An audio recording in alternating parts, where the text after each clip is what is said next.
John, good to see you. I have a great topic today. Is it really a good idea to max out your 401k? For 2023, the 401k contribution limit's 22.5 for most people. If you're 50 and over, that jumps up to 30,000 a year. 401k is generally the most accessible and easiest way to save for retirement. So how important is it that we max it out every year? Well, you made the comment that it's the easiest, most accessible. So yes, Mhm. you need to save for your retirement. I'm not going to come in here and tell you don't put money in your 401k and don't have a retirement fund. But understand that 401k could be a ticking tax time bomb. Understand that every dollar you put into a traditional 401k, you are entering a partnership with the IRS because you deferred the income. So they are part investors, and they're going to determine the taxes in the future when you take it out, and they're going to have some control over it. So Mhm. it's important to save into your 401k.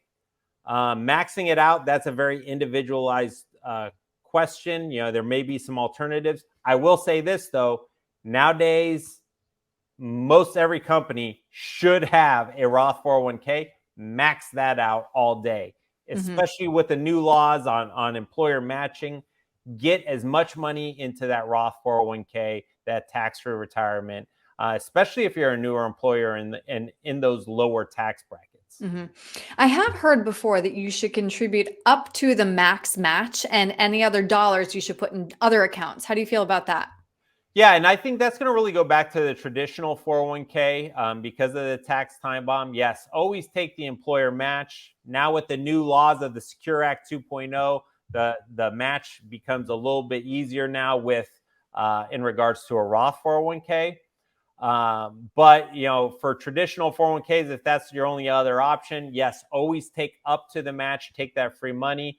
Then it's really going to be incumbent on you to find a different vehicle of sorts. If you want more of a tax-free vehicle um, out there instead of just stocking away all those tax dollars. Mhm. You and I have talked before about the limited investing options that come with 401ks. So when do you advise people branch out and start investing in stocks and ETFs? Well, for a lot of people, it's 59 and a half, in terms of your 401k. And the reason I say 59 and a half is the majority of companies out there will allow in-service rollovers. So you could still be working. You could be 60, 61 years old, and you can actually roll all your 401k money into an IRA. And now you have a universe of investments. For those younger investors, well, you're going to have to find other alternative vehicles. The traditional IRA, that's not always going to be the best scenario for you, especially with the company plan being offered. So you may say, well, I'm going to have a tax deferred vehicle in the 401k. And now I'm going to just take, instead of investing all my money in that 401k, I'm going to put some money into a taxable account, you know, via whatever, Vanguard, E-Trade, whatever you're Mhm. doing. But you have to understand investing. All right. You have to understand how to put together a portfolio. And if you are investing in that now taxable account, that non-retirement account, or non-qualified to use the jargon, you have to understand that every time you sell an investment, you have a taxable consequence. So you have Mhm. to be very aware of how your investments and your actions will have on your taxes. Absolutely. That can be a big surprise. Now, let's talk about one drawback though with the 401k. Let's say that I am maxing out my contributions every year and then I become cash poor, but I need money for a big purchase. If I have to tap that 401k, I'm going to face some severe penalties. Yeah, so your 401k should have a loan provision. So you should be able to at least take a loan out from your 401k up to, set amounts. But before you start saving for retirement, you brought up a good point. You don't want to be cash poor. You need to have a bank account, and you need to have at least 6 months of emergency savings. Now, the great thing with a 401k is, let's say you're really aggressive, you're putting $1,000 away every paycheck, and then you have a financial hardship and you can't afford to put $1,000 away. Contact your HR and turn the faucet either down or off and say, hey, Mhm. I got to stop my payments in my 401k right now or reduce them. And then once you're beyond that financial crisis, then you can turn them back on. But always have an emergency fund before saving for the future. What if I'm over 50 though, and now realizing that I haven't saved enough for retirement?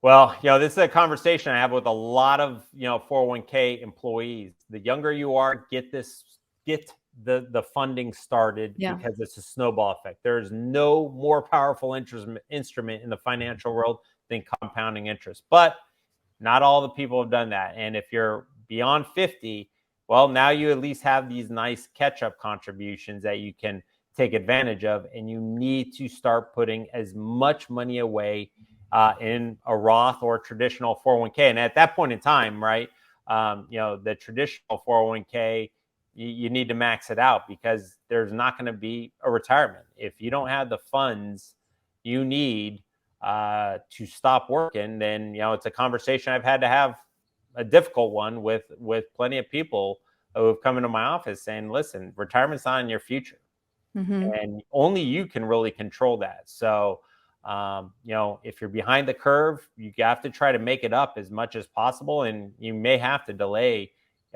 what you thought your retirement date would be. Yeah, but that honest conversation is so important, such an important service, John. If somebody has questions about whether they're properly allocated, where they should be putting their post tax dollars, what's the best way to reach you? Yeah, so always visit our website, www.gosecurus.com. We have a ton of resources throughout the website. And while you're on the website, you can actually go to the Contact Us tab and you can schedule a 15-minute conversation with me where I'll answer any questions for you. Or you can schedule a complimentary vision and clarity consultation. Or you can do it the old fashioned way. Give us a call at the office, 858-935-6210. Ask to speak with Emily Whale, and she will get you on my calendar. All right, John, thank you very much. Thank you, Erin.